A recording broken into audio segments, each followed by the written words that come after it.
بسم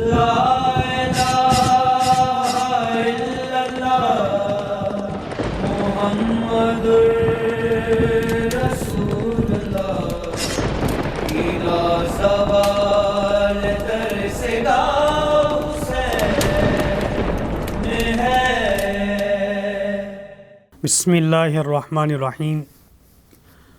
الحمد للہ رب العالمین والعاقبۃ للمتقین والصلاۃ والسلام علی سید الانبیاء والمرسلین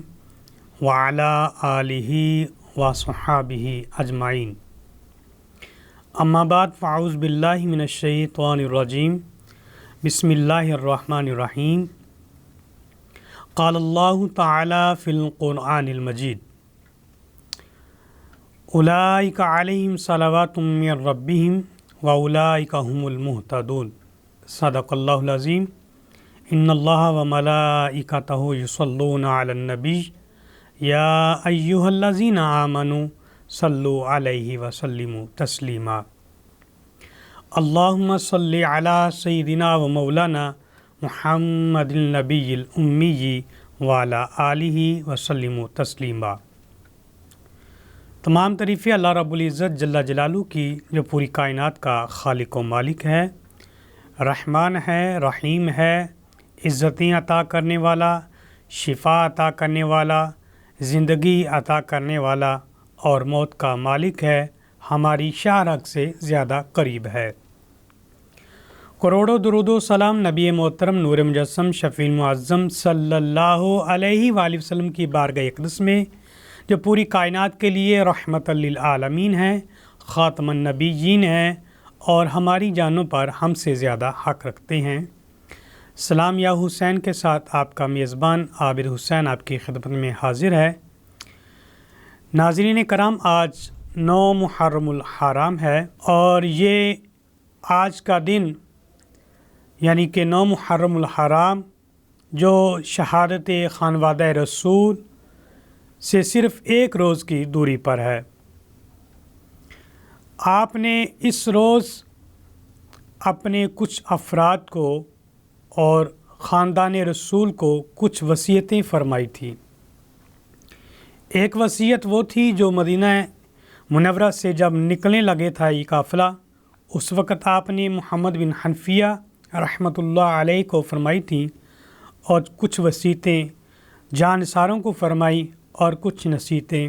حضرت بی بی زینب سلام اللہ علیہ کو آپ نے فرمائی تھیں۔ یہ جمعرات کا دن تھا اور خانوادہ رسول کے چاروں اطراف میں یزیدی لشکر تھا اور ان کی کم و بیش تعداد 22,000 تھی۔ اتنے زیادہ لشکر کی ضرورت کیوں پیش آئی؟ اتنے افراد کو کیوں حائل کیا گیا؟ اس کی ایک وجہ تو یہ بیان ہوتی ہے کہ خانوادہ رسول کو خوف زدہ کرنا تھا، ان کو ڈرانا تھا کہ وہ باطل کی پیروی کریں، ان کی بیعت کریں اور اپنا معاملہ سیدھا کریں۔ اور دوسری وجہ یہ بھی بتائی جاتی ہے کہ حضرت امام عالی مقام حضرت امام حسین علیہ السلام، آپ کے والد محترم حیدر کرار شیر خدا ہیں، ان کو علم تھا کہ حیدر کرار شیر خدا جنہوں نے خیبر کے دروازے کو اکھاڑ پھینکا تھا، تو اتنے چند فوجیوں کے ساتھ ہم امام علی مقام کو قابو میں نہیں کر سکتے، اس لیے اتنی فوج کا اہتمام کیا گیا۔ اور ان افواج میں کوفی لایوفی بھی موجود تھے جنہوں نے حضرت امام علی مقام حضرت امام حسین علیہ السلام کو خطوط لکھے تھے، اور خطوط مختلف قسم کے انداز میں لکھے گئے تھے۔ کچھ خطوط ایسے تھے کہ کہتے تھے کہ ہم بے ایمان ہیں، ہمارا کوئی امام نہیں ہے، ہمارا کوئی پیشوا نہیں ہے، ہمارا کوئی رہنما نہیں ہے، لہٰذا ہمارے پاس آپ تشریف لائے۔ کچھ افراد ایسے تھے جنہوں نے بطور دھمکیاں الفاظ استعمال کی، اگر آپ ہمارے ہاں تشریف نہیں لائیں گے تو کل ہم اللہ تعالیٰ کی بارگاہ میں آپ کی شکایت کریں گے کہ ہم بغیر پیشوا کے تھے اور حضرت امام حسین مدینہ اور مکہ میں رہتے رہے اور ہماری رہنمائی نہیں کی۔ اور یہ خطوط تقریباً 18,000 پہ مشتمل تھے جو امام حسین علیہ السلام مدینہ سے مکہ اور مکہ سے کوفہ کی طرف لے کے آئے تھے، کربلا کے مقام تک لے کے آئے تھے،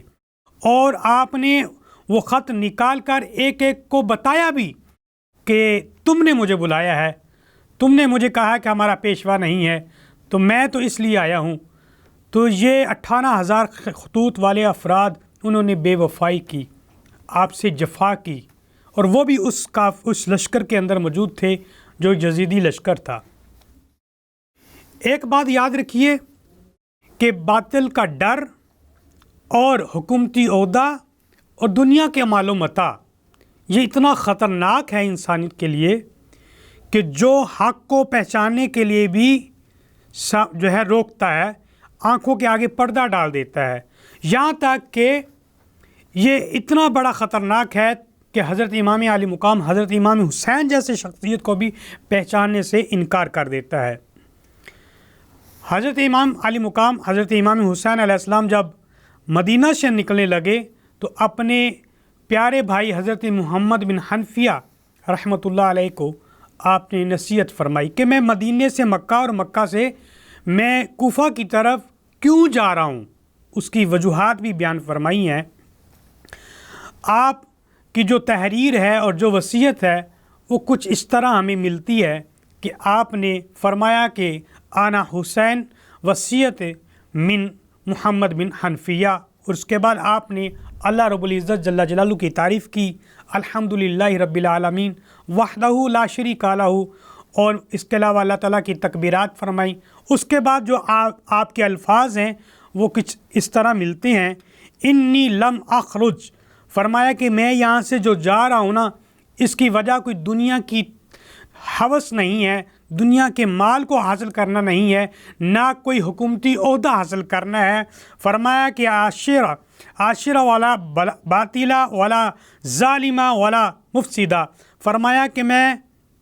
نہ ظلم کا ارادہ رکھتا ہوں، نہ میں ظلم کو پسند کرتا ہوں، نہ ہی میں شر کا ارادہ رکھتا ہوں، نہ میں شر کو پسند کرتا ہوں، اور نہ ہی میں فساد کرنے والوں میں سے ہوں، اور نہ ہی میں فساد کرنے والا ہوں، اور نہ میں پسند کرتا ہوں۔ اس کے بعد فرمایا کہ انما خرجت طالب الاصلاح فی امت جدی، آپ نے فرمایا کہ میں یہاں سے جو جا رہا ہوں صرف اور صرف ایک وجہ سے جا رہا ہوں، اور وہ ہے میں اپنے جد امجد حضرت محمد مصطفیٰ جان رحمت صلی اللہ علیہ وسلم کی امت کی اصلاح کروں۔ ارید الامر بالمعروف عن المنکر، آپ نے فرمایا کہ میں چاہتا ہوں کہ میں نیکی کا حکم دوں اور برائی سے میں لوگوں کو منع کروں، یعنی کہ میں چاہتا ہوں کہ لوگوں کی اصلاح کروں اور لوگوں کو اچھائی کا حکم دوں، برائی سے میں انہیں منع کروں۔ اس وصیت سے یہ معلوم ہوتا ہے کہ حضرت امام حسین علیہ السلام کسی دنیاوی عہدے کے لیے یا دنیا کی طلب کے لیے نہیں نکلے تھے، بلکہ صرف اور صرف حق کی خاطر اور اصلاح کی خاطر نکلے تھے۔ جب ہم یہ جملہ پڑھتے ہیں کہ انما خرجت طالب الاصلاح، تو اصلاح کا جو معنی ہوتا ہے وہ یہ ہوتا ہے کہ کوئی آدمی، کوئی شخص جب راہ راستے ہٹ جاتا ہے، بھٹک جاتا ہے اور باطل کے راستے کو اختیار کر لیتا ہے، تو ان کو حق کے راستے پہ لانے کے لیے، مستقیم کے راستے کے لانے کے لیے اصطلاحی اقدامات اٹھائے جاتے ہیں۔ تو اس لحاظ سے یہ الفاظ ہمیں یہ واضح نظر آتے ہیں کہ آپ اصلاح کے لیے، امت کو اتحاد کرنے کے لیے وہاں سے نکلے تھے، کیونکہ امت مسلمہ ثقلین والی حدیث کو بھول چکی تھی، کیونکہ نبی اکرم صلی اللہ علیہ وآلہ وسلم نے یہ فرمایا تھا کہ دو چیزیں تمہارے درمیان چھوڑ کے جا رہا ہوں، قرآن ہے اور حدیث ہے۔ قرآن کا تو کوئی بھی انکار نہیں کرتا اور اس کے معنی سے بھی کوئی انکار نہیں کرتا،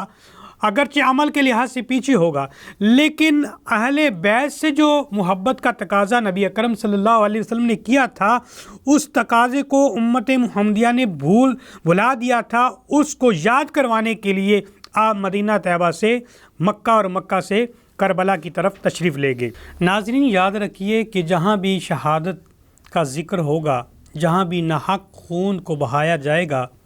وہاں پہ شہادت امام حسین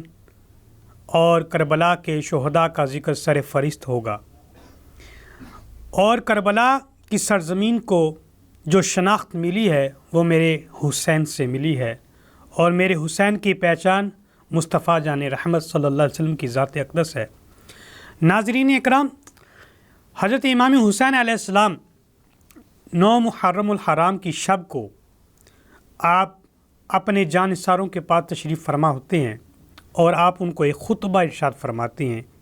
جو مختلف تاریخ کی کتابوں میں درج ہے۔ آپ نے فرمایا،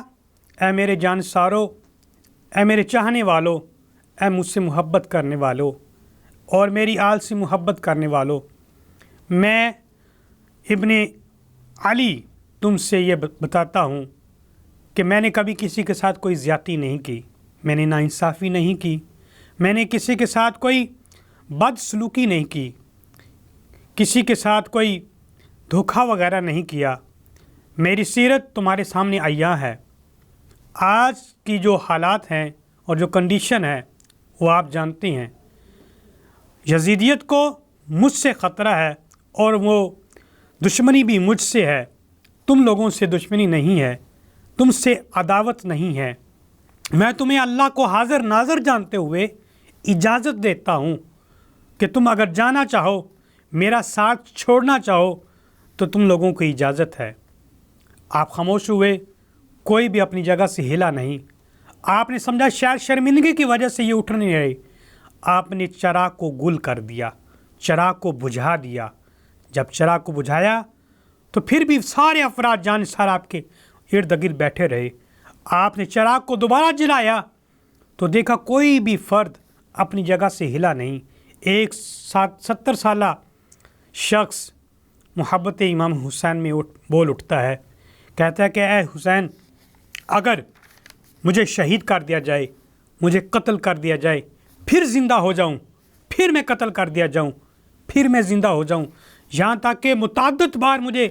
ذبح کیا جائے، قتل کیا جائے، شہید کیا جائے، پھر زندہ ہو جاؤں، تو میں آپ کی رفاقت کو اور آپ کی صحبت کو کبھی بھی ترک نہیں کروں گا، آپ کو چھوڑوں گا نہیں، آپ کے لیے ہزاریں جانیں بھی قربان ہیں۔ تو یہ وصیت تھی۔ اس کے بعد حضرت امام علی مقام امام حسین علیہ السلام نے ایک وصیت حضرت بی بی زینب سلام اللہ علیہ کو بھی فرمائی تھی۔ یہ شہادت سے پہلے کی وصیت تھی جو الارشاد کے اندر بھی موجود ہے، ملا باقر کے اندر بھی موجود ہے، اور جلال العیون کے اندر بھی موجود ہے۔ اس کے الفاظ ہمیں کچھ یوں ملتے ہیں، اور یہ بہت ہی خوبصورت وصیت ہے۔ آپ نے فرمایا، اتق اللہ، اے میری پیاری بہن، اللہ سے ڈرتے رہنا، اللہ سے خوف زدہ رہنا، اللہ کے خوف میں ہمیشہ رہنا۔ وَاعْلَمْ أَنَّ أَهْلِ الْأَرْضَ يَمُوتُونَ، آپ نے فرمایا کہ دنیا میں جو کچھ بھی ہے، اس سرزمین کے اوپر جو کچھ بھی ہے، سبھی کو موت آ جانی ہے، کسی نے بھی باقی نہیں رہنا۔ پھر آپ نے فرمایا، وَأَهْلِ السَّمَاءِ لَا يَبْقُونَ، اور جو کچھ آسمان میں ہے وہ بھی باقی رہنے والا نہیں ہے۔ وَأَنَّ كُلِّ شَيْءٍ حَارِقُ إِلَّا وَجْهِ اللَّهِ، فرمایا کہ ہر چیز ختم ہو جائے گی، ہلاک ہو جائے گی، صرف اللہ کی ذات باقی رہے گی۔ قرآن پاک سورہ رحمان میں بھی اللہ تعالیٰ نے ارشاد فرمایا، کل من علیہا فان ویبقی وجہ ربک ذو الجلال والاکرام، ہر چیز نے فنا ہو جانا ہے، ختم ہو جانا ہے، صرف رہے گا تو اللہ کی ذات کا نام باقی رہے گا۔ آپ نے پھر فرمایا، الذی خلق خلقی قدرتی، اللہ تعالیٰ نے یہ پوری کائنات اپنے قدرت سے تخلیق فرمائی ہے۔ وَيَبْعَثُ خَلْقًا، یہ جب سارا فنا ہو جائے گا تو اللہ رب العزت دوبارہ اسے مبعوث فرما دے گا، دوبارہ وہ لوگ کھڑے ہو جائیں گے جن لوگوں نے عمل کیے تھے، اچھے یا برے، سبھی سے دوبارہ احتساب کے لیے کھڑا کیا جائے گا۔ وَيَعُودُونَ هُوَ فَرْدًا وَاحِدًا، اور اللہ تعالیٰ کی ذات ہی واحد ہے جس کی عبادت کی جا سکتی ہے، اس کے علاوہ کوئی بھی دنیا کا معبود جھوٹا معبود ہے، اللہ کے علاوہ کوئی بھی معبود برحق نہیں ہے۔ آپ نے پھر فرمایا، اے میری پیاری بہن، ابھی خیر منی، میرا والد محترم حضرت علی کرم اللہ وجہ کریم مجھ سے بہتر تھے، مجھ سے اچھے تھے، وہ دنیا سے رخصت ہو گئے۔ و امی خیر منی، اور میری والدہ بھی مجھ سے بہتر تھی، وہ بھی دنیا سے پردہ فرما گئی، و اخی خیر منی، میرا بھائی حسن سلام اللہ علیہ مجھ سے اچھا تھا، وہ بھی دنیا سے رخصت ہو گیا۔ لی ولی کلی مسلمین بھی رسول اللہ صلی اللہ علیہ وآلہ وسلم اسوا، آپ نے فرمایا میری ساری زندگی اور رسول اللہ کی زندگی امت مسلمہ کے لیے اسوا ہے، جنہوں نے اس اسوا پہ اپنی زندگی گزاری وہ یقیناً کامیاب ہو جائیں گے۔ ہم اللہ تعالیٰ کی بارگاہ میں دعا کرتے ہیں، اللہ تبارک و تعالیٰ کی بارگاہ میں التجا کرتے ہیں کہ اللہ تبارک و تعالیٰ ہمیں ان تمام وصیتوں پر اور امام حسین اور بی بی زینب کی سیرت پر عمل کرنے کی ہمیں توفیق عطا فرمائے۔ وآخر دعوانا ان الحمد للہ رب العالمین۔ لا الہ الا اللہ محمد